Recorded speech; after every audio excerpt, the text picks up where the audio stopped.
Oh iya Bang, adalah yang aku tanyakan nih sama Bang Udin nih. Apa itu, Mir? Gini loh Bang, apa sih kuncinya supaya rumah tangga kita ini jauh dari pertengkaran dan langgeng sampai ke anak cucu? Oh, ya samalah seperti kunci rumahmu, Mir. Kunci dan gembok itu harus sama-sama bagus. Anak kunci itu diumpamakan seperti suami yang pergi kemanapun, tapi tak boleh lupa untuk pulang ke rumah. Sementara induk gemboknya diumpamakan seperti seorang istri yang harus setia menjaga amanah suami, tidak membenarkan siapapun membukanya, apalagi masuk ke dalam rumahnya. Tapi kalau suami yang berkhianat di luar tuh, cemana pula Bang? Anak kunci yang baik itu pasti tahu bahwa ia hanya cocok untuk gembok yang ia tinggal di rumahnya. Begitu juga sebaliknya. Tapi payah mau percaya gitu aja Bang. Kadang-kadang ada aja masalah yang bikin bertengkar. Itu biasa, Mir. Justru kadang-kadang dengan pertengkaran itulah kita bisa saling mengenal bagaimana pasangan kita. Tapi jangan berlebihan. Karena seorang istri pasti akan menuntut kesempurnaan kepada suaminya.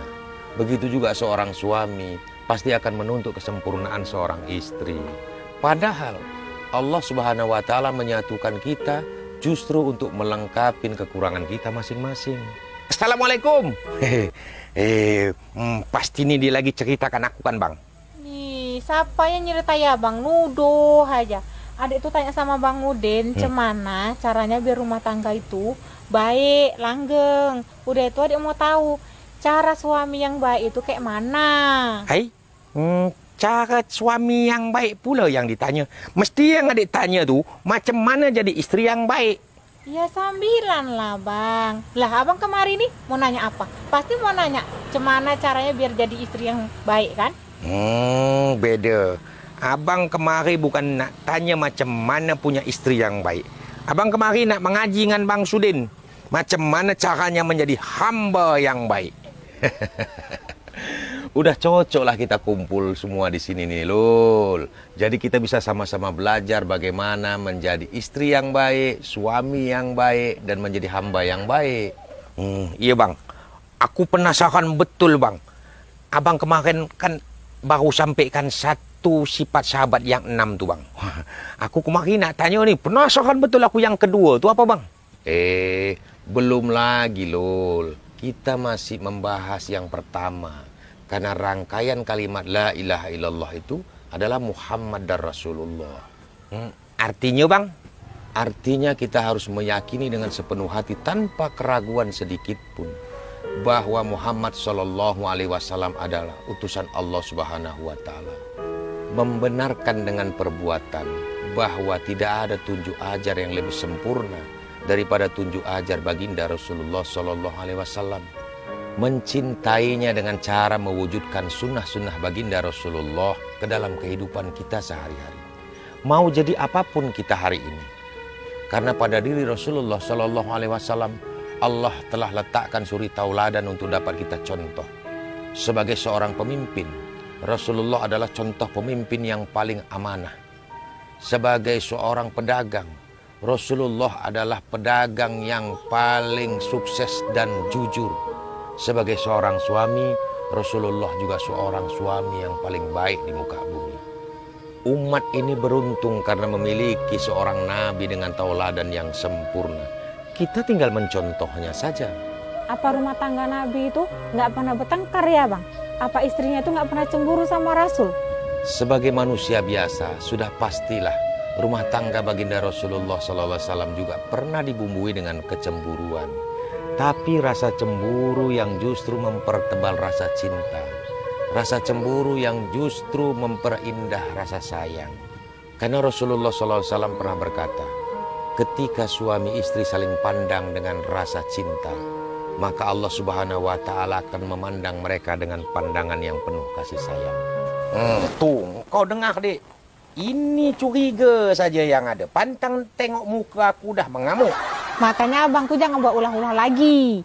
Ulah apa pula yang aku buat? Tuh loncengkan jana semeleho tuh. Alamak, yang tak sudah-sudah pula. Kalian ini malah berantem pula di sini. Kalian kesini mau ngaji apa mau berantem? Nggak apa-apa deh, orang nih kayak gini nih karena mereka saling cintanya ini. Awak aja yang cinta nih bang. Kalau dia nih cintanya entah siapa-siapa. Kau nih kalau cakap asal letup. Yang kau tahu kau saja yang cinta, aku tidak. Yang aku kerja banting tulang sampai buruk muka aku nih, tak cinta namanya. Buruk kata abang muka abang tuh. Buruk abang tuh memang dari lahir. Kok adik pula yang disalahin? Kalian bisa dibilangnya apa enggak nih? Kalau mau berantem biar ku buatkan gelanggangnya sekalian. Wasit tinju. Sebenarnya kalian ini saling cinta kali pun. Cuma kalian tak mengenal cinta kalian masing-masing. Kalian masih sibuk mencari cinta kalian satu sama lainnya. Mir, Lul, cinta itu bukan sesuatu yang harus dicari. Karena cintalah yang akan menemukan kita. Ketika kita bisa memaafkan kesalahan pasangan kita, maka di situ hadir cinta. Ketika kita bisa mengucapkan rasa terima kasih kepada kebaikan pasangan kita, maka di situ pun akan datang cinta. Tugas kita bukan mencari cinta, tetapi mencari dan menemukan serta membuang hal-hal yang bisa menghalangi datangnya cinta. Nah, tuh, dengar. Ini yang didengar loh. Terus bang, macam mana kelanjutan kalimat Muhammad Rasulullah tadi itu bang? Sebenarnya apa yang kita bahas tadi itu adalah penjabaran daripada kalimat Muhammad Rasulullah itu Lul. Bagaimana kita bisa selesaikan setiap masalah kita dengan kembali kepada tunjuk ajar baginda Rasulullah Sallallahu Alaihi Wasallam. Wujudkan dan hidupkan kembali sunnah baginda Rasul ke dalam kehidupan kita sehari-hari, dalam pekerjaan kita, dalam makan kita, minum dan tidur kita. Karena baginda Rasulullah Sallallahu Alaihi Wasallam pernah berkata, barang siapa yang menghidupkan sunnahku, maka ia cinta kepadaku. Dan barang siapa yang cinta kepadaku, maka ia akan masuk surga bersamaku. Tapi zaman sekarang nih bang, umat ini dah jauh betul sama sunnah-sunnah Nabi itu bang. Gaya-gaya orang barat itulah yang jadi suri tauladan sama budak-budak itu sekarang. Itu maka umat ini bagaikan buih di tengah lautan loh. Banyak, tapi tak memiliki kekuatan. Umat ini sekarang menganggap kecil dan remeh terhadap sunnah-sunnah baginda Rasulullah SAW. Merasa tidak berdosa meninggalkannya dan hanya berpahala ketika melakukannya. Berbeda dengan umat-umat terdahulu, para sahabat baginda Rasulullah SAW. Mereka meyakini dengan sepenuh hati bahwa ada kejayaan di balik sunnah baginda Rasulullah SAW dan celaka bagi yang meninggalkannya. Dahulu ada seorang sahabat yang begitu mencintai baginda Rasulullah SAW. Ia akan mengikuti apapun yang pernah ia lihat dari baginda Rasul. Ia pernah melihat baginda Rasulullah SAW menundukkan badan ketika melintasi jalan yang di atasnya ada sedahan ranting. Ia akan tetap membungkukkan badan ketika melintasi jalan itu sekalipun ranting dan Rasulullah SAW sudah tidak ada lagi. Suatu hari ketika ia melintasi jalan itu, dan pada saat yang bersamaan melesatlah satu anak panah yang dipanahkan oleh musuh orang-orang muslim yang ingin membunuhnya. Tapi ia selamat karena di waktu yang bersamaan ia juga sedang menundukkan badannya karena mengikutkan baginda Rasulullah SAW. Melihat itu para sahabat semakin yakin bahwa di balik sunnah baginda Rasul pasti ada kejayaan. Nah, kalau perbuatan yang tidak disunnahkan saja memiliki kemuliaan, lalu bagaimana pula dengan sunnah-sunnah yang dianjurkan? Iya bang. Tapi bang, gimana caranya supaya di dalam hati kita itu tertanam rasa sayang kita terhadap Rasul? Latihlah sunnah-sunnah baginda Rasulullah dalam kehidupan rumah tanggamu sehari-hari. Ketika seorang suami atau istri melaksanakan pekerjaannya, makan, minum, dan tidurnya yang diniatkan disandarkan hanya kepada Allah Subhanahu wa Ta'ala, maka semua itu akan bernilai ibadah.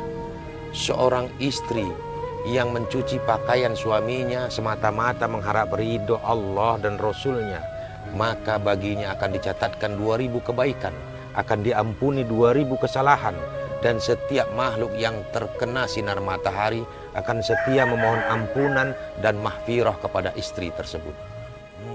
Kalau seorang suami macam mana pula bang? Berlebih lagi seorang suami Lul.